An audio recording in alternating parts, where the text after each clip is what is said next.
everybody, welcome to my messy studio. I just wanted to pop in for a quick studio chat with you guys today and make sure that you don't miss the bag pattern that I just released this week. This bag I've been so excited about, and I've been waiting for the right time to share it with you, and finally I did.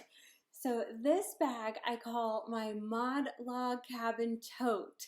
And the reason why I call it the Mod Log Cabin Tote is because you see wrapping around the bag here is a log cabin design, and there is no seam on the bottom of the bag, which makes this log cabin so fun to make. And the fun way that I made the log cabin design on this bag was by using foam stabilizer as a foundation for foundation piecing for the center of our log cabin, which is going to be the bottom of the bag right here, and then foundation piecing around it are log cabin strips until you finish with a piece that looks kind of the whole log cabin like this, and then you sew it into a bag.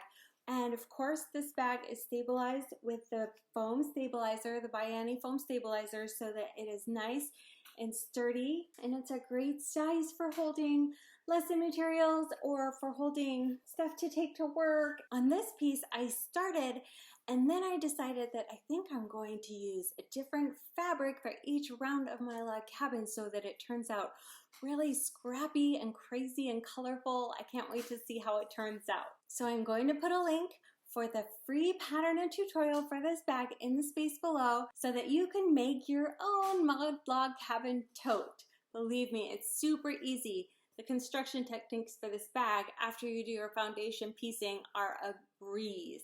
And I even made some pretty top stitched handles, so I think you'll like that too. Anyway, it's great to talk to you again. It's been a while since I did a studio chat. Things have been crazy busy here. I'm sure they're crazy busy for you too. I hope you're already a subscriber to my channel. If not, please subscribe so that I can share with you the fun ideas I have for sewing and quilt making. Have a great day, and I'll talk to you later.